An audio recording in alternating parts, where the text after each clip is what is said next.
Hello student, তোমরা যারা ক্যালকাটা ইউনিভার্সিটির আন্ডারে প্রথম সেমিস্টারের ছাত্রছাত্রী আছো এবং তোমাদের রাষ্ট্রবিজ্ঞান সাবজেক্টে অনার্স আছে, তোমাদের জন্য আজকের ক্লাসটা খুবই গুরুত্বপূর্ণ।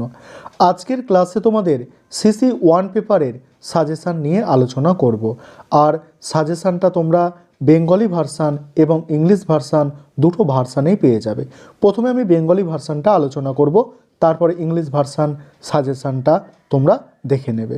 তার আগে দেখো তোমাদের কোয়েশ্চেন প্যাটার্ন কি আছে।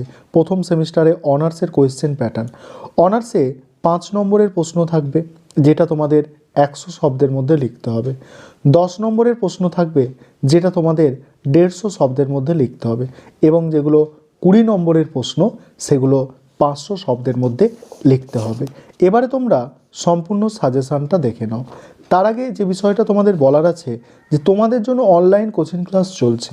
তোমরা যদি কেউ অ্যাডমিশান নিতে চাও সেক্ষেত্রে তোমরা এই নম্বরে যোগাযোগ করতে পারো 9123 এই নম্বরে তোমরা যোগাযোগ করে অ্যাডমিশান নিতে পারো। দেখে নাও এবারে প্রশ্নগুলো দেখো।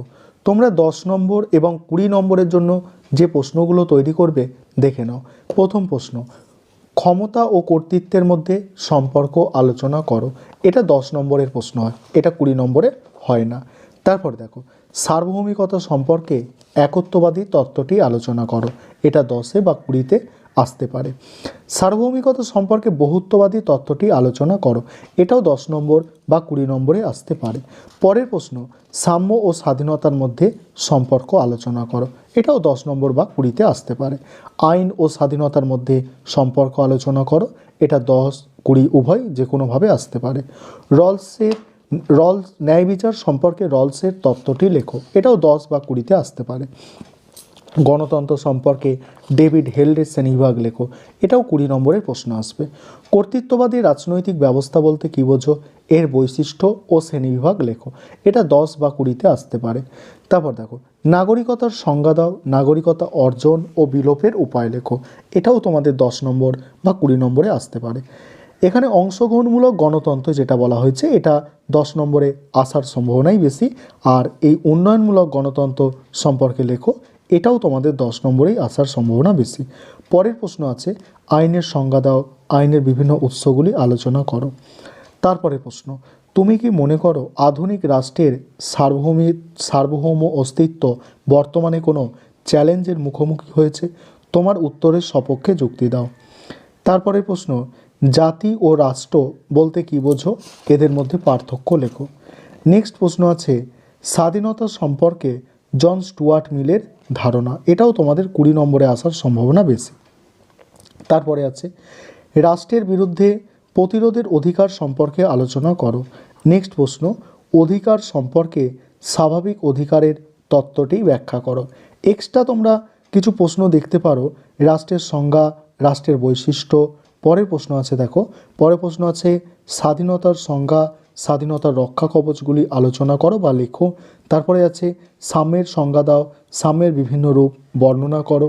পরের প্রশ্ন আছে, সার্বভৌমিকতার সংজ্ঞা দাও এবং এর বৈশিষ্ট্য লেখো। এবারে 5 নম্বর, 5 নম্বরের জন্য তোমরা যে প্রশ্নগুলো করবে, ক্ষমতা বলতে কী বোঝো। তারপরে আছে ক্ষমতা বলতে কী, তারপরে এখানে বোঝোটা এখানে আর কি হবে। কর্তৃত্ব বলতে কী বোঝো, আইন ও সাম্যের মধ্যে সম্পর্ক লেখো। তারপরে জাতির ধারণা ব্যাখ্যা করো। পরের প্রশ্ন আছে, রাষ্ট্রের উদারবাদী তত্ত্বটি বিশ্লেষণ করো। তারপরে প্রশ্ন, জাতি ও রাষ্ট্রের মধ্যে পার্থক্য। পরে প্রশ্ন আছে, প্রতিরোধের অধিকার কী। তারপরে প্রশ্ন আছে, স্বাধীনতার সংজ্ঞা দাও। পরের প্রশ্ন আছে, সাম্যের সংজ্ঞা দাও এবং শেষ প্রশ্ন আছে তোমাদের, অধিকারের শ্রেণীবিভাগ করো। এবার তোমরা যারা ইংলিশ ভার্সানের স্টুডেন্ট আছো তোমরা সাজেশানটা দেখে নাও। তোমরা যারা ইংলিশ ভার্সানের স্টুডেন্ট আছো তোমরা এবারে সাজেশানটা দেখে নাও। আমি স্ক্রল করে যাচ্ছি, তোমরা সাজেশানটা দেখে নাও। টোটাল তোমাদের বড় প্রশ্ন, অর্থাৎ যেগুলো 10 নম্বর বা 20 নম্বরের প্রশ্ন তৈরি করতে হবে সেই ধরনের প্রশ্ন আছে 17টা। এক্সট্রা কিছু বড় প্রশ্ন আমি দিয়েছি, এক্সট্রা আছে 4টে বড় প্রশ্ন আছে।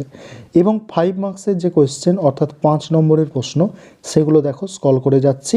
এখানে 5 মার্কসের কোয়েশ্চেন আছে 10টা, আর এখানে নম্বর বিভাজন যেটা বলা ছিল সেটা লেখা আছে।